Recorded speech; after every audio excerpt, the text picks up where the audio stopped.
it's not in the interest of both our countries to cooperate, and that we have not only important bilateral business to do, but also we are two very important countries in multilateral settings that have to deal with issues like climate change and the world economy in concert. With respect to the currency issue, President Hu and I have had a number of frank conversations. As part of the G20 process, we all signed on to the notion that a rebalancing of the world economy would be important for sustained economic growth and the prevention of future crises. And China, like the United States, agreed to that framework. We believe that part of that rebalancing involves making sure that currencies are tracking roughly the market and not giving any one country an advantage over the other. And I've been very clear of the fact that it's my estimation that the RMB is undervalued and that China's own decision in previous years to begin to move towards a more market-oriented approach is the right one. And I communicated that once again to President Hu. I think China rightly sees the issue of currency as a sovereign issue. I think they are resistant to international pressure when it comes to them making decisions about their currency policy and monetary policy. But it is my belief that it is actually in China's interest to achieve this rebalancing, because over time, China is going to have to shift away from an economy that is solely oriented on exports, and it's going to have to start shifting towards an economy that is emphasizing domestic consumption and production and is preventing bubbles from building up within the economy. And all of that will be facilitated with a more market-oriented currency approach. So I don't have a timetable, but it is my hope that China will make a decision that ultimately will be in their best interest. Bob Burns of AP. Mr. President, a few minutes ago when you were explaining the purpose of sanctions against Iran, you said the point is to change Iranian government calculations leading to altered behavior. Why hasn't that happened in the case of North Korea, which, unlike Iran, actually does have nuclear weapons? Well, I'm not going to give you a full dissertation on North Korean behavior.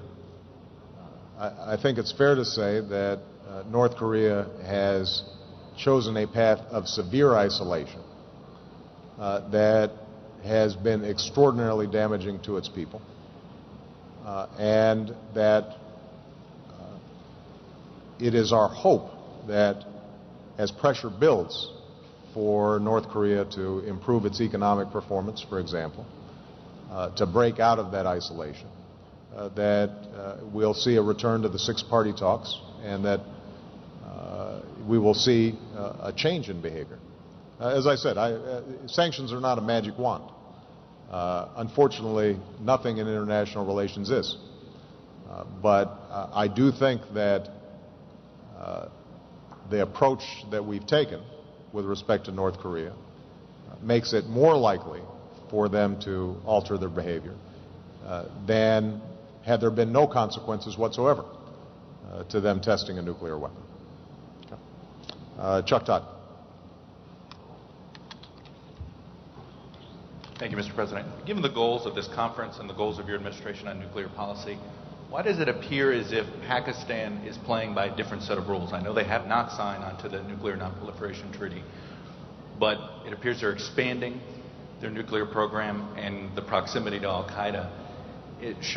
Should there be more pressure internationally on Pakistan, not just coming from the United States, but the world? I don't think Pakistan's playing by a different set of rules. I think we've been very clear to Pakistan, as we have been to every country, that we think they should join the NPT. I have actually seen progress over the last several years with respect to Pakistan's nuclear security issues. I want to lower tensions throughout South Asia when it comes to nuclear programs. And I think that the fact that President Gilani came here, signed on to a communique, and made a range of commitments that will make it more likely that we don't see proliferation activities or trafficking occurring out of Pakistan is a positive thing. Do we have a lot of more work to do? Absolutely. But I think that Prime Minister Gilani's presence here was an important step in assuring that we do not see a nuclear crisis anywhere in South Asia. Okay. All right, Jeff Mason. Thank you, Mr. President. A follow-up question on two that have been asked. First, how realistic do you believe it is that countries will agree on sanctions in the coming weeks, which is the deadline that you're looking for? And a second, a follow-up on Pakistan. Is the United States confident that Pakistan's nuclear materials are protected and will not be vulnerable to terrorists like Al-Qaeda? Yeah.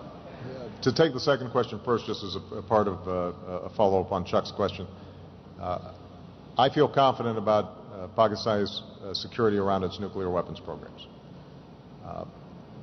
But that doesn't mean that there isn't improvement to make in all of our nuclear security programs. I mean, you'll recall that we had a little incident a while back where we had nuclear-tipped missiles on a bomber flying across the United States and nobody knew about it.